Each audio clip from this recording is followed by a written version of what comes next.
तमाम मेहमानों का पैनल हमारे साथ जुड़ा हुआ है चर्चा करने के लिए। हमारे साथ माधवी अग्रवाल हैं जो कि भारतीय जनता पार्टी की प्रवक्ता है, चित्रा बाथम है जो कि कांग्रेस प्रवक्ता है, संजय चक्रवर्ती है जो कि टीएमसी प्रवक्ता है, प्रोफेसर धीरज कुमार है जो कि राजनीतिक विश्लेषक है, के शर्मा साहब जो कि राजनीतिक विश्लेषक है, मनीष गुप्ता जी हमारे साथ, निपुण आलमबाई ने हमारे साथ, इसके साथ ही साथ अनमोल जी हैं आम आदमी पार्टी के प्रवक्ता, और देखिए अमिताभ कुमार जो कि वरिष्ठ पत्रकारी भी हमारे साथ जुड़ गए हैं। तो आप सभी का बहुत बहुत स्वागत है।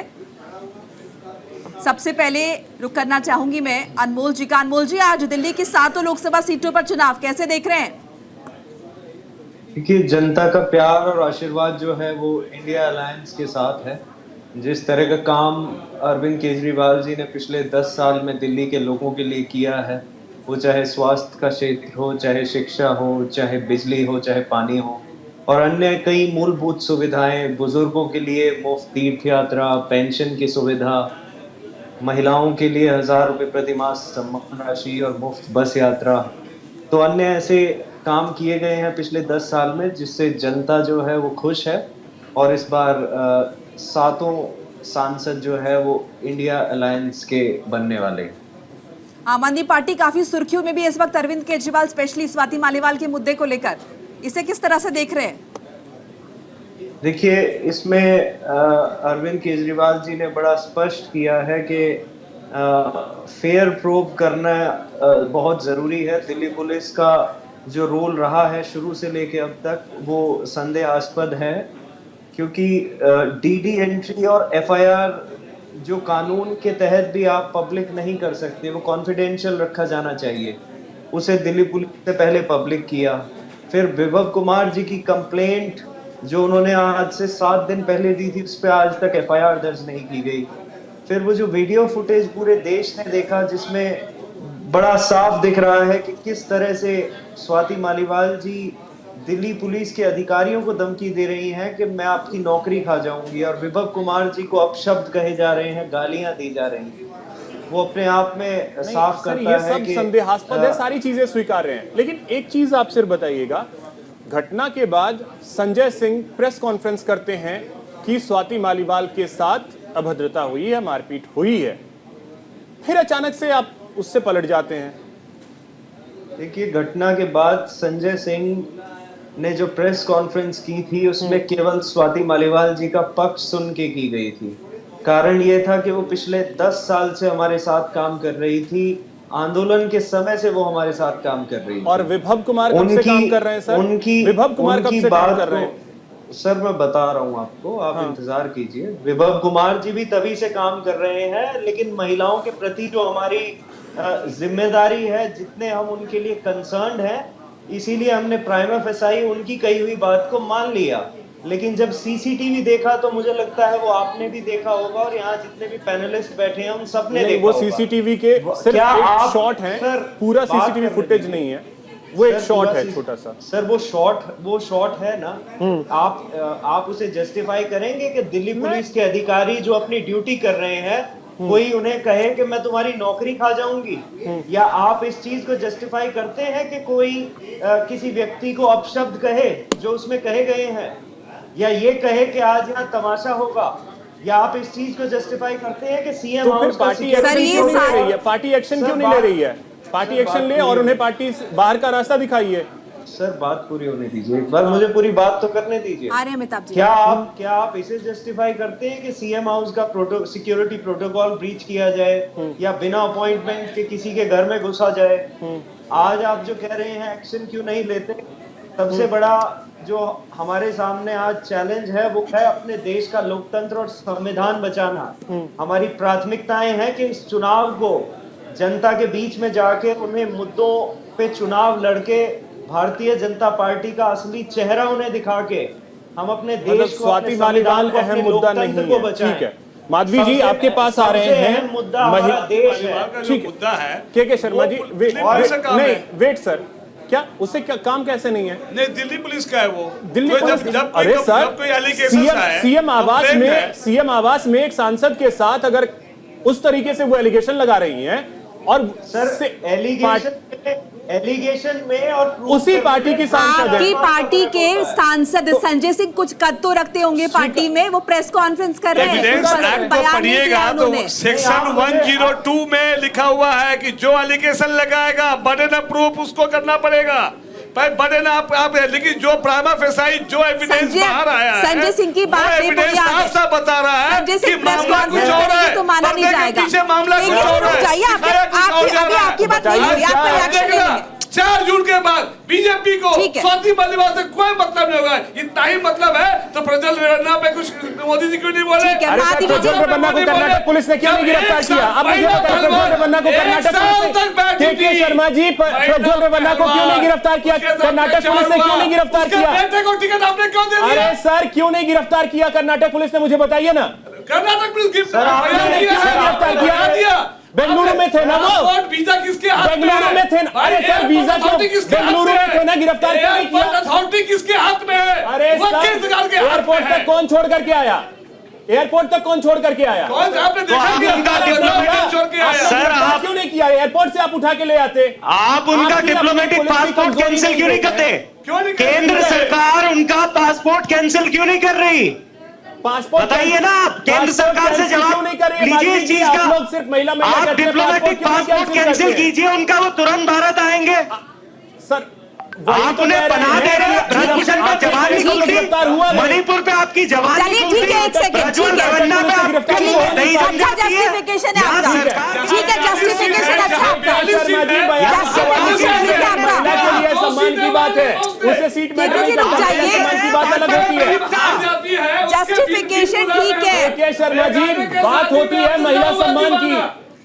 सर, महिला सम्मान की आप बात कर रहे हैं, भाजपा के प्रवक्ता हैं, क्या बात कर आप रहे हैं? एंकर नहीं है। क्या आप बात उनसे कर रहे हैं? आप पूछिए ना। सर्टिफिकेट मत दीजिए सर, सर्टिफिकेट पूरा देश देख रहा है सर आपकी सच्चाई। ठीक है, जनता और आप कह रहे हैं ना संजय सिंह, हमारा जो लीगल, हमारा क्रिमिनल जस्टिस सिस्टम था कि आपकी ही पार्टी ने स्वीकार किया, हमें तो वही पूछ रहा हूं। मैं बता रहा हूं ना, मैं बता रहा हूं, हमारा क्रिमिनल जस्टिस सिस्टम कहता है an accused is presumed innocent until proven guilty, and he can be proven guilty after he face a trial and after the prosecution gives a credible evidence. और अगर आपके ही स्टूडियो में कोई महिला आपके ऊपर आरोप लगा दे तो क्या आपको गुनहगार घोषित कर दिया जाएगा? और कल को अगर वीडियो में दिख जाए कि आपने किसी तरह का ऐसा कोई कृत्य नहीं किया, गुनहगार कौन है वो कोर्ट तय करेगा। ये नहीं कहेंगे कि आपका कोई गुनाह नहीं था?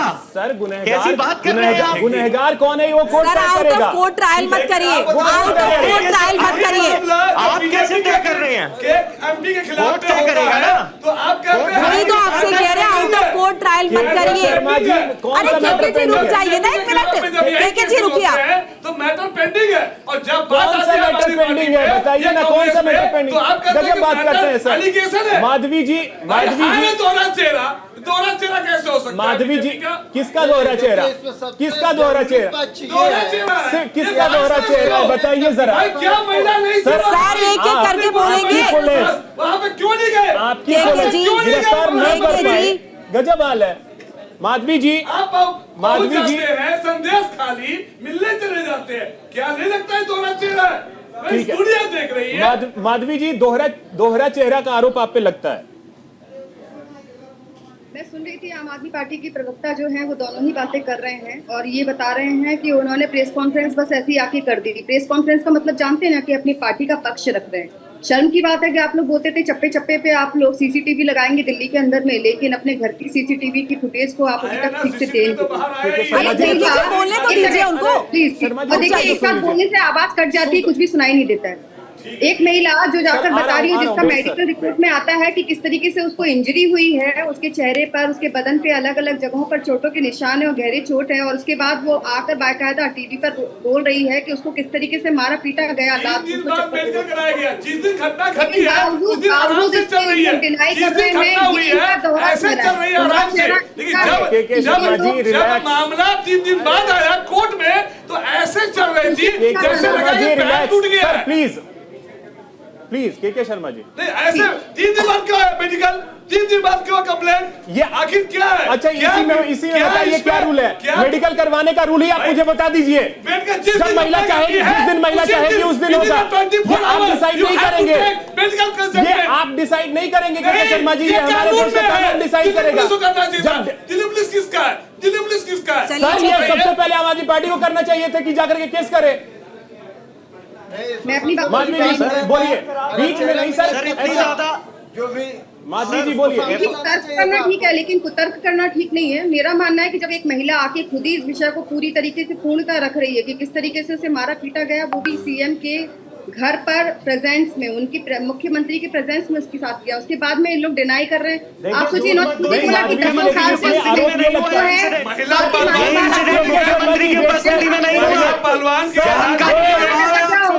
लोगों ने ये आरोप ये लगता है, माधवी जी इसमें आरोप ये लगता है स्वाति मालीवाल के लिए आप आवाज बुलंद करती हैं, वहीं प्रज्वल रेवन्ना के मामले पे चुप हो जाती हैं। महिला पहलवान के भी एक महीना चुप रहे। सर वेट देखिए, मैं हाँ बिल्कुल मैं बोलना चाहूंगी कि वहाँ पे कांग्रेस की सरकार है, कांग्रेस का प्रशासन है। एक इतनी महिलाओं के साथ जो शोषण है वो एक रात में तो नहीं हो गया था। आप उनका डिप्लोमेटिक वहां कैसे पहुंच गए? टीएमसी की सरकार थी, टीएमसी की सरकार थी, वहां कैसे केंद्र की सीआईटी टीम, स्पेशल टीम वहां पहुंच जाती है संदेशखाली में? वो क्यों पहुंच जाती है? ऐसे तो फिर जवाब ही नहीं आएगा। ये तो पॉसिबल नहीं है ना, इतने सालों से हो रहा है वहाँ पर लगातार ये काम। तो महिलाओं के जरूर आवाज तो उठी होगी, लेकिन वहाँ की प्रशासन दबा रही है। अब उनको कब इस आवाज को मुखर करके बोलना है, ये उनकी राजनीतिक कूटनीति के तहत उन लोगों को करना था, तो उसका इंतजार कर रहे थे कि कब वो भागे और कब उनको सारी खबर होगी। लेकिन इनको क्या दोषारोपण करना है? इतने सारे शोषण कांड हो गए, लेकिन वो एक रात में हो गए क्या? और अलायंस पार्टी के ऊपर में आपका प्रशासन कर रहे हैं। वहीं पर इनकी जो है कांग्रेस वाली जो लड़की हूँ लड़ सकती हूँ, वो संदेश खाली के मामले में चुप हो जाती है। माधवी जी आते हैं फिर से। निपुण जी एक कमेंट जल्दी से। आम आदमी पार्टी पर बोलना चाहिए। हाँ, आम आदमी पार्टी संदेश खाली में भी एक्सपोज हो गए आप लोग, पैसे देके कंप्लेंट कर रहे हो। सुन लीजिए, उन्होंने कंप्लेंट वापस सुन ले ली। लीजिए, आपको अनमोल जी आ रहे आपके पास, आ रहे आपके पास। कैसे अलाउ कर रहे हैं? आम आदमी पार्टी अगर इन्हें जानकारी नहीं है तो आप क्यों मिस इन्फॉर्म कर रहे हैं अपने व्यूअर्स को? सर आप काउंटर कर लीजिएगा, आपको टाइम देंगे, आप काउंटर कीजिएगा। अभी रुक तो जाइए, आप काउंटर कीजिएगा। अनमोल जी कैसे मिसगाइड हो जाएगा व्यूअर्स को? क्या आप जवाब दे रहे हैं ना, मैं जवाब दे रहा हूँ ना। जनता समझदार है, इतनी बेवकूफ नहीं है जितना आप सोच रहे हैं। जनता जो है पढ़ी लिखी है। यही तो दिक्कत है कि जनता को हर कोई बेवकूफी समझता है, यही दिक्कत है। इनके भ्रम फैलाने से कुछ भी नहीं होगा। निपुण जी बोलिए। देखिए, मुझे मौका मिला है बोलने का, मैं अनमोल जी से भी रिक्वेस्ट करूंगा और के शर्मा जी से रिक्वेस्ट करूंगा। देखिए, 2-3 बातें ऐसी हैं, ये इतनी बात बोल रहे हैं कानून की बात, महिला के द्वारा लगाया गया आरोप ही एक अपने आप में एविडेंस होता है। पहली बात, महिला को यह अधिकार मिलता है कि जब वो कहे मेडिकल के लिए सेटिस्फाइड हो या तैयार हो तब मेडिकल होता है, पहले नहीं होता। दूसरी बात, संजय सिंह कह रहे हैं, आप ये कह रहे हैं कि संजय सिंह को पता नहीं था। इस आज के दौर में अगर कोई व्यक्ति ये कहता है पीसी करके कि ऐसा हुआ है और फिर बाद में उसको डिनाइन करता है, मैं इसको बात को बिल्कुल मानने को तैयार नहीं हूँ। मेरे घर में भी अगर 2 भाई बहन झगड़ जाते हैं तो मैं दोनों का पक्ष फोन से कर सकता हूँ, तमाम तरह की सुविधाएं हैं। दूसरी बात, ये पार्टी वो पार्टी है जो ये कहती थी आरोप लगते ही इस्तीफा देना चाहिए। आज वो पार्टी एक महिला के ऊपर, और वो महिला कौन? जो जनता की रिप्रेजेंटेटिव, राज्यसभा की मेंबर, और राज्यसभा की मेंबर पूरे राज्य का रिप्रेजेंटेशन करती है राज्यसभा के अंदर। उसके आरोप पर ये कह रही है कि वो तो झूठ बोल रही है, वो गलत बोल रही है, बीजेपी के एजेंट हैं। मेडिकल रिपोर्ट आ चुकी है, एम्स की है, किसी और की नहीं। ये वो पार्टी हो चुकी है, बेशरम पार्टी हो चुकी है जो शराब का आरोप लगने के बाद, महिला के साथ गुंडागर्दी करने के बाद आज बेशर्मी से कैमरे के सामने आकर, और आज की बात सुनिए, आज पाकिस्तान के इन्होंने शर्मा जी मैं बोला नहीं, शर्मा जी मैं बोला नहीं, अभिषेक जी नहीं, गलत बात। मैं जब बोल रहा था इसमें एक चीज और है। मैं अभिषेक जी एक बात और जोड़ दूं। आप पूरी कर एक बात पूरी बोल दूं। पूरी कर आज पाकिस्तान के फवाद चौधरी से इन्होंने क्या करा, ट्वीट करवाया और ट्वीट हाँ मैं वही कह रहा हूँ, उसको रिट्वीट किया और रिट्वीट इसलिए किया कि जो इन पे आरोप लगता है कि पाकिस्तान का ये बोलते थे सबूत दिखाओ, ये लोग वो लोग हैं जो बंदा करने अनमोल जी एक सेकंड रुकिए तो सही करते हैं, अनमोल जी शराबी बना देते दिल्ली को और ऊपर से पाकिस्तान अनमोल जी एक सेकंड सर अनमोल निपुण जी एक चीज मुझे बताइए। नहीं सर प्लीज अनमोल जी एक सेकंड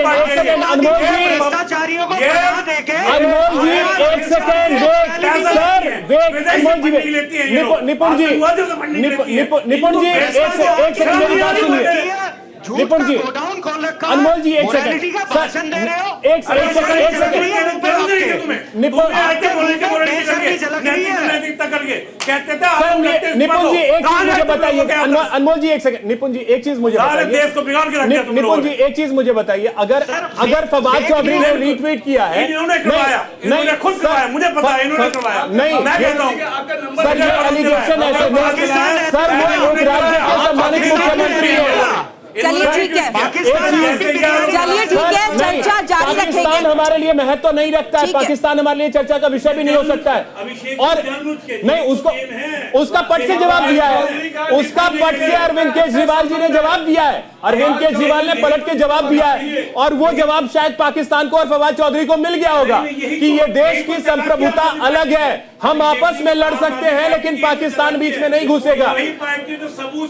चलिए ठीक है, चर्चा हमारी जारी रहेगी। कहीं कोई दो राय ठीक है सर, ठीक है के शर्मा जी वेट, अब मुझे ब्रेक के लिए रुकना है सर, मुझे ब्रेक के लिए रुकना है प्लीज मुझे ब्रेक के लिए रुकना है।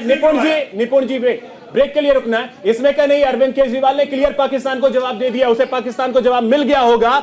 हम आपस में तो उलझ सकते हैं, लड़ सकते हैं, लेकिन बाहरी को घुसने नहीं देंगे, ये अरविंद केजरीवाल ने क्लियर किया हुआ है रिपोस्ट करके। फिलहाल वक्त एक ब्रेक का।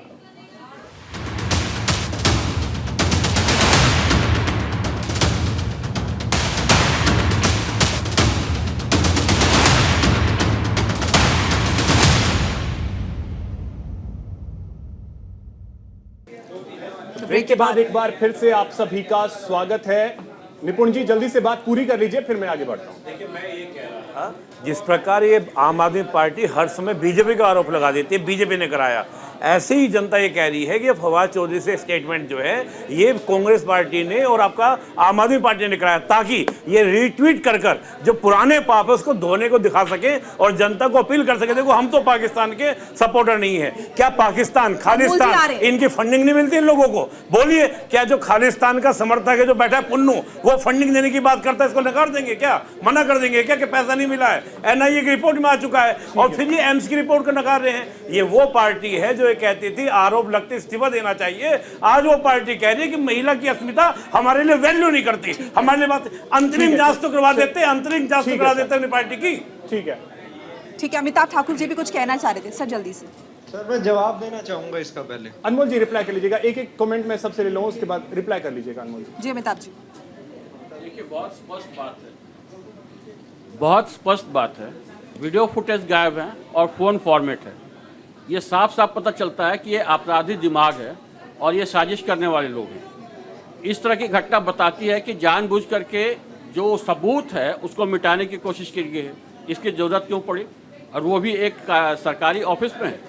ऐसा होना बहुत दुखद बात है और इसके खिलाफ आपराधिक मामला दर्ज होना चाहिए तत्काल। जो लोग भी वहाँ मौजूद थे उन सब के खिलाफ, केवल एक के खिलाफ नहीं होना चाहिए। दूसरी बात मैं आपको बता दूं, फुटेज जो है वो टेम्पर्ड है।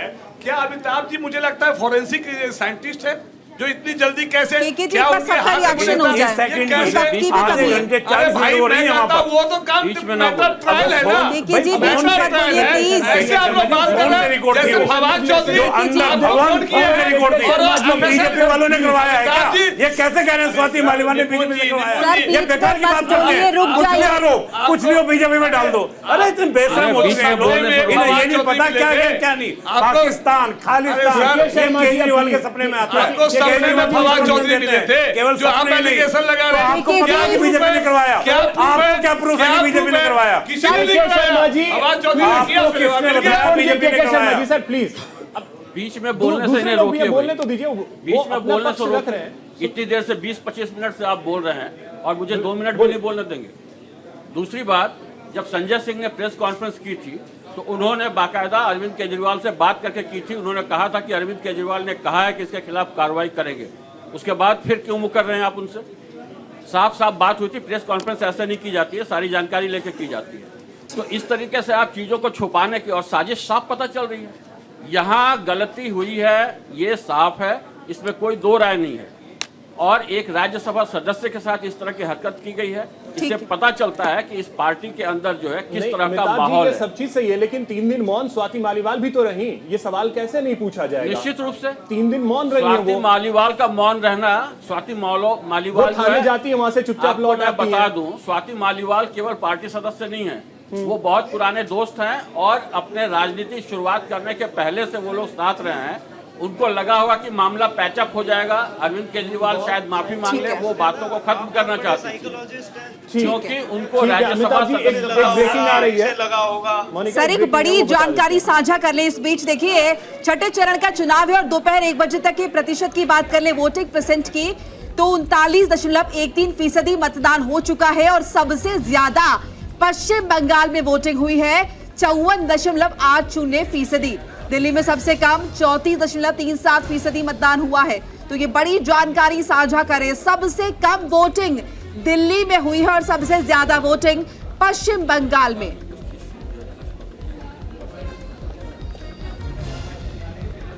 मैं आपका जवाब दूंगा 354 सेक्शन पढ़ा।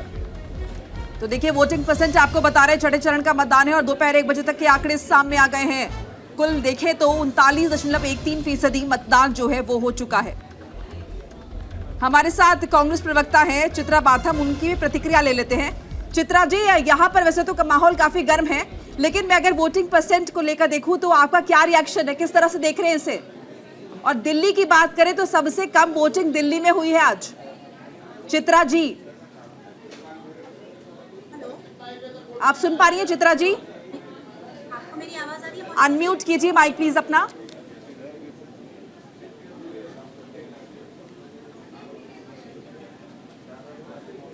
चित्रा जी, वोटिंग परसेंट सामने आ चुके हैं और सबसे कम वोटिंग जो हुई है वो दिल्ली में हुई है। किस तरह से देख रही हैं आप इसे?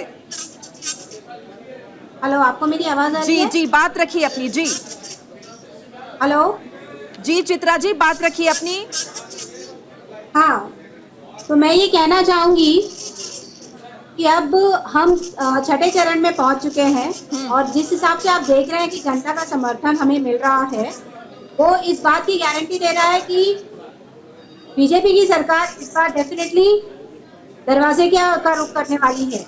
मैं आपको ये बता दूं कि इन्होंने अपना नारा 400 पार से शुरू किया था कि अब की बार 400 पार, लेकिन जनता के बीच ये क्लियर कट मैसेज पहुंच चुका था कि अब की बार 400 पार, क्योंकि इन्हें संविधान बदलना है, इन्हें संविधान पे वार करना है।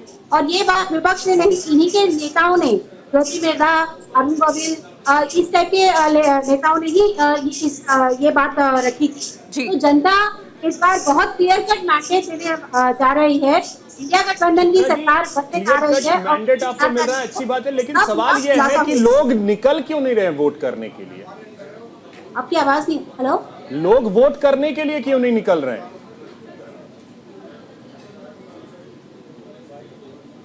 आवाज मिल रही है चित्रा जी? हाँ, हेलो, आपको मेरी आवाज आ रही है? जी आ रही है। लोग वोट करने के लिए क्यों नहीं निकल रहे हैं? बोल रही थी कि अभी तो सिर्फ 1:30 बजा है। डेफिनेटली मुझे ऐसा लगता है हीट वेव की वजह से काफी ये जो ड्यूरेशन रहता है, इसमें बहुत कम लोग आ पाते हैं वोट करने के लिए। लेकिन शाम होते होते, जैसे हमने पिछले चरणों में भी देखा है कि मोर देन 60-62% तक ये वोट हो जाता है। तो वो डेफिनेटली लोग आएंगे और मेरी अपील रहेगी लोगों से कि वो आए और अपना फ्रेंचाइजी। ठीक है संजय जी, बंगाल में तो फिर एक बार बम्पर।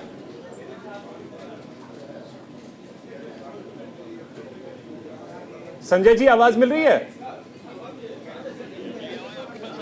जी बोलिए।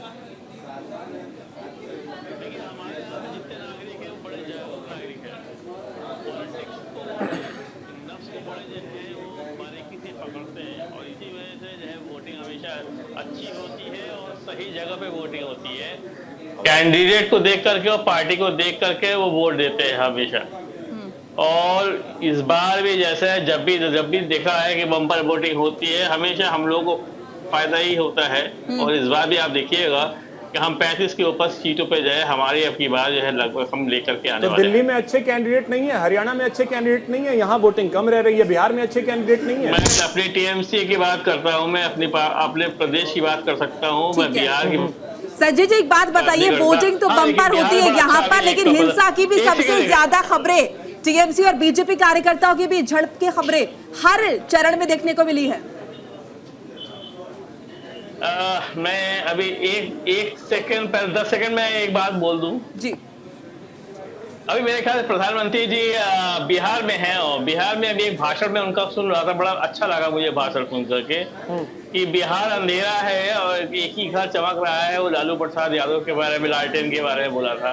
प्रधानमंत्री जी मेरे ख्याल से भूल गए कि बिहार में जो है वहाँ पे 17 साल से जो है नीतीश कुमार सिंह के साथ उनका गठबंधन है, और 10 साल से वो खुद जो है केंद्र में हैं, और बाकायदा बोली लगा करके वहां पे पैसा देने की बात की थी, पैकेज देने की बात। 50,000 करोड़ दे दूं, 60,000 करोड़ दे दूं, 75,000 करोड़ दे दूं, 1 लाख करोड़ दे दूं, चलिए 1.25 लाख करोड़। वो सारे पैसे कहाँ चले गए? बिहार अंधेरा क्यों है? 17 साल से आप लोगों की गठबंधन की सरकार है, क्यों आप लोगों ने काम नहीं किया? आप केंद्र में हैं, आपने क्यों इस चीज को नहीं देखा? आज जाकर के वहां पे आप सिर्फ सोचने का काम कर रहे हैं। धीरज जी रही बात, आता हूँ सर, संजय जी फिर से आता हूँ।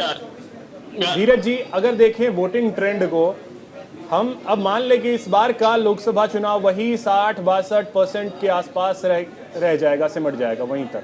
जी बिल्कुल, ये अभी का जो ट्रेंड है वो यही तय कर रहा है कि लगभग इसी तरह का वोटिंग परसेंटेज रहेगा।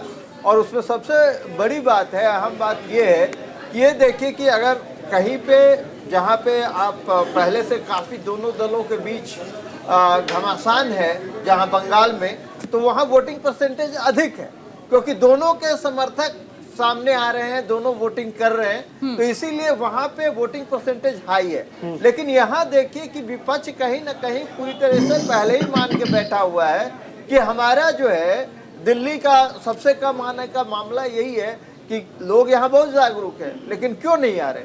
तो कहीं ना कहीं उनके अंदर इस चीज़ का है कि जो पहले की जो पार्टी है भाजपा की, जो 7 के 7 यहाँ से उम्मीदवार हैं, उनके खिलाफ जो कांग्रेस और आपका जो इस तरह का बेमेल गठबंधन है, उससे जनता बहुत विक्षुब्ध है। उसको ये समझ में नहीं आ रहा है कि क्यों कह सकते हैं कि जो वोटर्स अभी वोट कर रहे हैं वो पक्ष का ही है, इसलिए मैं इसलिए कह रहा हूँ। सही सवाल एक पक्ष ये है, आप लोग भले सर्टिफिकेट दे दीजिए, मेरा सवाल सबसे सही ही होता है। हाँ, बहुत सही सवाल, मेरा सवाल सबसे सही ही होता है, सर्टिफिकेट भले ही मुझे मिल जाता है। हाँ समझ, ये सुन लें कि क्यों ऐसा हो रहा है।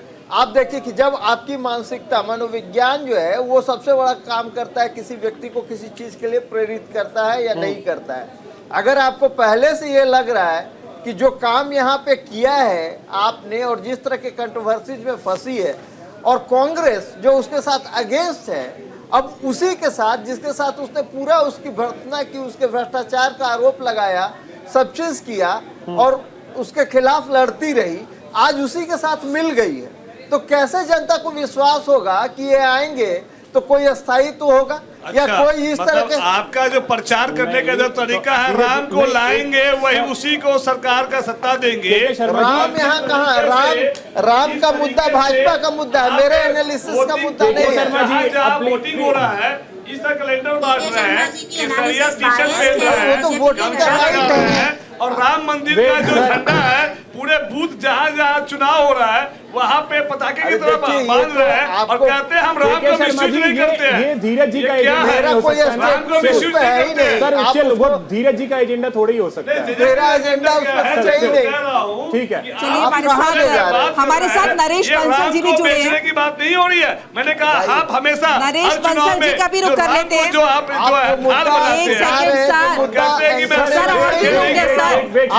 मैं विकास पे मांग रहा हूँ, मैं काम पे वोट मांग रहा हूँ। चर्चा में सर और भी लोग हैं, और भी लोग हैं सर। सर जवाब, अभिषेक जी जवाब देने का मौका देंगे आप? बिल्कुल सर अनमोल जी जल्दी से जवाब दे दीजिए। नरेश बंसल जी हमारे साथ बीजेपी के राज्यसभा सांसद हैं। नरेश जी बहुत स्वागत आपका, मैं आपके पास आ रहा हूं। अनमोल जी जल्दी से रिप्लाई कर लीजिए, जल्दी से। देखिए मुझे इस बात की जानकारी नहीं थी कि आपके पैनल पे निपुण जी जज हैं और अमिताभ जी साइकोलॉजिस्ट और फोरेंसिक एक्सपर्ट भी हैं। देखिए वीडियो फुटेज और डीवीआर जो है वो घटना के 2 दिन बाद ही दिल्ली पुलिस को दे दिया गया था। हम तो चाहते हैं कि दिल्ली पुलिस उसे पब्लिक करे ताकि जनता के सामने सच्चाई आए। और एक कहावत है जो इनके ऊपर बहुत सटीक बैठती है कि impatience is the enemy of wisdom.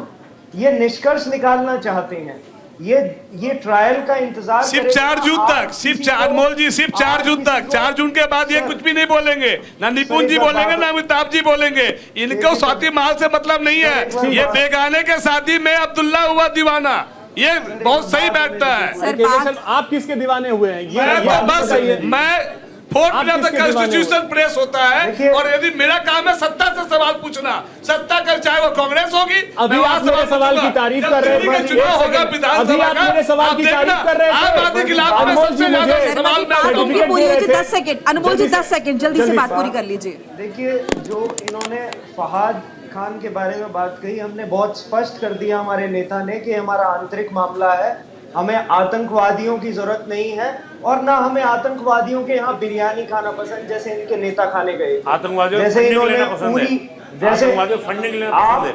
ऐसा है ना निपुण जी, आपका आने वाला समय जो है कोर्ट में गुजरेगा अगर आप इतना बेतुके तथ्य यहाँ रखेंगे। जिस तरह के बेतुके तर्क आप देते हैं ना, जैसे जनता, मैं नहीं कह रहा हूँ, जनता कह रही है, और आप चलिए कोर्ट में धमकी मत दीजिए। ये धमकी देते हो आप, गुंडा पहले मुख्य भ्रष्टाचारियों की फौज बिठा रखी है, पीटते हो आप भ्रष्टाचारियों की आप क्या करते हो? अपनी राज्यसभा को पीटते हो, आप गुंडागर्दी बोल सकते हो, आप बदतमीजी कर सकते हो, आप कोर्ट चलिए ना, कौन करता है कोर्ट से? चलिए कोर्ट से, चलिए बदतमीजी करने अपने आप को, गुंडागर्दी होती है। चलिए गुंडागर्दी पार्टी में सांसद को आकर चलिए ठीक है अनमोल जी बात आ गई आपकी। बंसल जी के पास जा रहा है, ठीक है नरेश बंसल जी, ठीक है सर, ठीक है बस की नहीं है दिल्ली में जीतना। केजरीवाल के मॉडल को चुनौती देनी। ठीक है सर, ठीक है चलिए ठीक है अनमोल जी, बात आ गई सर। अब रुक जाइए सर, अब रुक जाइए, ठीक है प्लीज। नरेश बंसल जी बहुत स्वागत आपका न्यूज इंडिया पर। ठीक है अनमोल जी वेट, आता हूं सर, फिर से नरेश जी, वोटिंग का जो ट्रेंड अभी तक आपको दिख रहा है, आज का अगर देखें 39% वोट पड़े हैं 1 बजे तक। सर पहले इस पे एक कमेंट आपका चाहेंगे। मैं समझता हूँ वोटिंग निरंतर सुधर रहा है। आज का 1 बजे तक का 39%, इस प्रचंड गर्मी में कोई कम वोटिंग नहीं है और शाम तक ये पिछली बार जितना वोट पड़ा था उतना वोट पड़ जाएगा। तो क्या उम्मीद करें? सिर्फ गर्मी तो एक रीजन नहीं हो सकती है सर। प्रचंड गर्मी भी एक रीजन है। आप देख रहे हैं पूरे देश के अंदर लू चल रही है, हॉट विंड्स चल रही है। लोग गर्मी के समय जो 3-4 घंटे रहते ऐसे निकलना पसंद नहीं करते हैं और उनको ये भी लगता है कि कहीं हीट वेव ना हो जाए।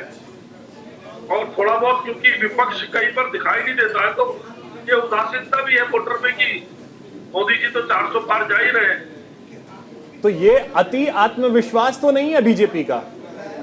कार्यकर्ताओं में आत्मविश्वास नहीं है। हमारा बूथ अध्यक्ष से लेकर पन्ना प्रमुख से लेकर राष्ट्रीय अध्यक्ष तक और ग्राम प्रधान से लेकर प्रधानमंत्री जी तक प्रचंड गर्मी में प्रचंड मेहनत कर रहे हैं अपने लक्ष्य को प्राप्त करने के लिए। सर दिल्ली में दोबारा सीटें कैसे हासिल करेंगे? वोटिंग ही नहीं हो रही है दिल्ली में, तो सबसे कम मतदान प्रतिशत अभी तक राजधानी दिल्ली में राजधानी में हो जाएगा शाम तक वो भी, और शाम के समय काफी मतदान निकलेगा। दूसरा मेरा कहना है इलेक्शन कमीशन को जरा देखना चाहिए। मैं दिल्ली के चुनाव में रहा हूँ 15 दिन, मैंने जो वोटर लिस्टें देखी है उनमें लगभग वोटर वहां पर है ही नहीं जिनके नाम है, तो वो कहां से वोट डालने आएंगे? इसलिए 20% तो वैसे ही निकल गया। तो अपने लक्ष्य जो आपने 400 का लक्ष्य रखा है उसमें कहां तक अभी पहुंचे हैं? कहां, क्योंकि लगभग हम देखें तो लगभग 80% के आसपास वोटिंग हो चुकी है अब, आज का वोटिंग होने के बाद ये 90% वोटिंग हो जाएगी, 80 नहीं। अभी बाकी है ना आज का दिन, इसीलिए मैंने कहा। रह जाएंगी, हाँ केवल 57 सीटें रह जाएंगी। हाँ। तो 10% से थोड़ा ही ज्यादा है। तो नहीं, आज अभी आधा दिन बाकी है, इसीलिए। हाँ, हम आज का उसका पूरा करके अब 400 का टिकट बिल्कुल पहुंच जाएंगे आज के पोलिंग के बाद। ठीक है सर। अमिताभ जी, किस तरह से देख रहे हैं आप, दिल्ली में जो मतदान प्रतिशत है काफी कम नजर आ रहा है? ये बहुत अफसोस की बात है, मतदान प्रतिशत बढ़ना चाहिए। अमिताभ जी, थोड़ी सी समस्याएं हैं, क्योंकि ये बहुत अफसोस की बात है कि मतदान प्रतिशत कम है। मतदान प्रतिशत बढ़ना चाहिए। गर्मी निश्चित रूप से एक कारण है। इसके अलावा दिल्ली में एक अलग समस्या है। दिल्ली में चूंकि बाहर से सारे देश भर से लोग आकर के रहते हैं और किराए के मकानों में रहते हैं, और अक्सर उनका जो है पता बदलता रहता है। उस लिहाज से भी कई लोग दूर होने की वजह से नहीं जाते हैं, दूसरी जगह चले जाते हैं, उसकी वजह से नहीं जाते हैं। तो ये बात सही है कि 20 से 25% ऐसे लोग होते हैं जो मतदान केंद्रों पर नहीं पहुंच पाते हैं। इसके लिए कोई मैकेनिज्म मुझे लगता है डेवलप करना पड़ेगा। जिस तरीके से आधार कार्ड, एक ही आधार कार्ड सब जगह मान्य होता है, उसी तरीके से चुनाव के दौरान भी एक ही जो चुनाव का वोट जो है उसको मान्य करना चाहिए, और वो किसी को भी अपने पास के केंद्र में एक ऐसा केंद्र बनाना चाहिए कि वो किसी भी क्षेत्र के लिए मतदान कर सके जहां का वो वोटर है। तो ऐसी व्यवस्था अगर उसे अपने निवास के पास मिलेगी तो निश्चित रूप से वोटिंग परसेंटेज बढ़ेगा। और जो राजनीतिक दल है, राजनीतिक दलों का काम क्या है, लोगों को घरों से निकालना। मुझे लगता है कहीं ना कहीं राजनीतिक दलों के कार्यकर्ता जो हैं वो उतनी मेहनत नहीं कर रहे हैं कि लोग घरों से बाहर निकले। उनका काम है कि मोहल्ले मोहल्ले जाके घरों में अमिताभ जी, एक ये चीज भी है कि एक हमारे देश में एक बहुत बड़ी आबादी ऐसी भी है जो दूसरे राज्यों में रहती है और उनके वोटर आईडी कार्ड वहां के नहीं है, बल्कि जहां के वो बासिंदे हैं वहां के हैं। क्या अब इलेक्शन कमीशन को और सरकार को, सभी पार्टियों को ये सोचने की आवश्यकता नहीं है कि उनके लिए वोटिंग की व्यवस्था करवाने की कोशिश की जाए?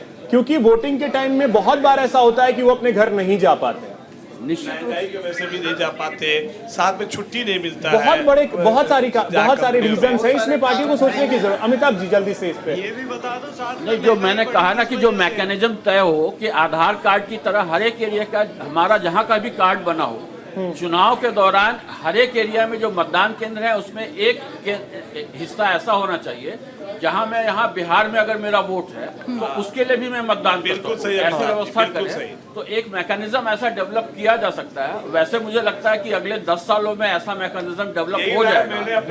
जो मोबाइल है, मोबाइल से हम वोट कर सकेंगे। मोबाइल और आधार वो उसमें क्या है कि होना चाहिए उसमें व्यवस्था किसी भी तरीके से होना चाहिए। और जैसे हम एग्जाम देते हैं बैंकिंग का कंप्यूटर में बैठ के, तो वो आप जहां पे भी हो वहां पे आप में बिहार का भी वोट दे सकते हैं, यूपी का, महाराष्ट्र का। वो दिल्ली में कोई एक जगह हो, जैसे महाराष्ट्र बड़ी राज्य है तो वहां पे एक विदर्भ में हो, एक वहां पे पुणे में हो और एक मुंबई में हो। जैसा राज्य वो तो चुनाव आयोग सोचे कि उसका तरीका क्या हो सकता है। मैं उससे आगे की बात धीरज जी, मेरे मोबाइल से मैं कहीं से भी वोट कर दूं। बिल्कुल, मोबाइल में थोड़ा सा ये हो सकता है कि कोई गन पॉइंट पे या कोई पैसे देके अपना डलवा दे, लेकिन वो जहाँ पे बूथ होगा वहां पे, क्योंकि इलेक्शन कमीशन के आदमी साथ पुलिस फोर्स होगा, तो क्या सरकार को इस विषय में, चुनाव आयोग को इस विषय में सोचने की जरूरत नहीं है? क्योंकि देखिए, बिहार की हो, पूर्वांचल की हो, एक बड़ी आबादी जो है वो सिटीज में रहती है। चाहे वो दिल्ली की बात कर ले, मुंबई की बात कर ले, गुजरात, सूरत में कई जगहों पे, अहमदाबाद में लोग रहते हैं, साउथ में रहते हैं, वो नहीं आ पाते हैं। कारण अलग अलग हो सकते हैं, वोट डालने के लिए नहीं आ पाते हैं। तो इस विषय में सोचने की जरूरत नहीं है। निश्चित रूप से इस विषय में सोचने की जरूरत है। और जिस प्रकार से one nation one ration card ये योजना इंप्लीमेंट हुई है, माइग्रेटेड लेबर, परिवार पूरा कहीं भी रहता है वो कहीं पर भी अपना राशन ले सकते हैं परिवार के लोग। ऐसे ही one nation one election list, जो इलेक्शन रोल हो वो पूरे और कहीं पर भी आदमी वोट डाल सके, ये मैकेनिज्म चुनाव आयोग को बनाना चाहिए, तभी मैक्सिमम वोटिंग होगा। निपुण जी, इसमें तो अगर ये व्यवस्था होती है तो हम मानते हैं कि लगभग 8-10% के करीब तो वोटिंग ऐसे ही बढ़ जाएगी। देखिए क्या ना, पोस्टल वोटिंग की व्यवस्था पहले से है और चुनाव आयोग ने इस पर समीक्षा के लिए एक आयोग भी बनाया था, जिस आयोग की रिकमेंडेशन ये थी कि हम ऑनलाइन भी एक विकल्प रख सकते हैं और जैसे भी के शर्मा जी या हमारे अमिताभ जी जो बात बोल रहे थे, जैसे भी बंसल जी बोल रहे हैं, उस तरह की बात भी इस आयोग के सामने आई थी। लेकिन मुझे लगता है कि पोस्टल वोट्स जैसी जो व्यवस्था पहले से हम अधिकारियों के लिए देखते हैं या सेना के लिए देखते हैं, उस प्रकार की व्यवस्था की बात पहले से आयोग में चल रही है। लेकिन अभी थोड़ा सा उसको प्रैक्टिकली कैसे इंप्लीमेंट किया जाए उसके लिए विचार चल रहा है। उसके लिए ऑलरेडी पहले से ही चुनाव आयोग ने 2013 के बाद हम देखे तो 15 में भी इस पर समीक्षा हुई थी, अब मीटिंग बैठी थी, इस पे समीक्षा हुई थी और आगे इसकी संभावना है। आप लोग क्या मानते हैं, आपकी पार्टी क्या मानती है, ये व्यवस्थाएं कम से कम होनी चाहिए ताकि जो वोटिंग परसेंटेज को लेकर के बहुत बार चर्चा होती है, चर्चा होकर के सिर्फ रह जाती है?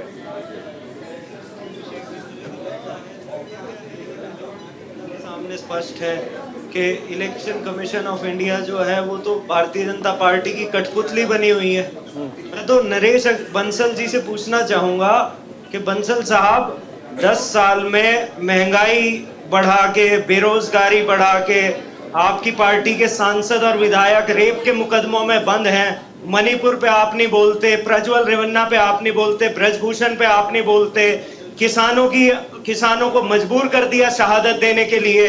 इतना सब करने के बाद हिम्मत कैसे आती है जनता को फेस करने की? शर्म नहीं आती जरा सी भी? आपने देश की क्या स्थिति बना दी? ऑपोजिशन पार्टी के नेताओं को झूठे मुकदमों में जेल में डालना, उनकी आवाज दबाना, उसके बाद कैसे चले जाते हो आप जनता के बीच में वोट मांगने? अरे आपकी पार्टी का तो दिखाई दे रहा ना सीएम हाउस के अंदर क्या हो रहा है। अपने भ्रष्टाचार की फौज आपकी पार्टी में है। सारे नेता जिन्हें आपके नरेंद्र मोदी जी कहते थे भ्रष्टाचारी है, उन्हें आज लोकसभा का टिकट दिया हुआ है। इतनी बेशर्मी लाते कहां से हो भाई? झूठ की फैक्ट्री आपके पास है, भ्रष्टाचारियों की फैक्ट्री आपके पास है, बेशर्मी की फैक्ट्री आपके पास है, कहां से लाते हो इतनी हिम्मत? मैं कह रहा तुम्हारी हिम्मत कैसे हो रही है? तुम्हें राज्यसभा की महिला सांसद आप भी हिम्मत अपने नेता की आंख में हाथ डाल के पूछने की? ठीक है सर, ठीक है। फौज क्यों इकट्ठी करी है? हिम्मत पूछने की कि मणिपुर में क्यों उनके मां नहीं जम जाती है? ठीक है सर, ठीक है। पूछने की कि आपके घर में आपकी मां बहनें नहीं है क्या? ठीक है सर, आप सभी मेहमान हमारे साथ बने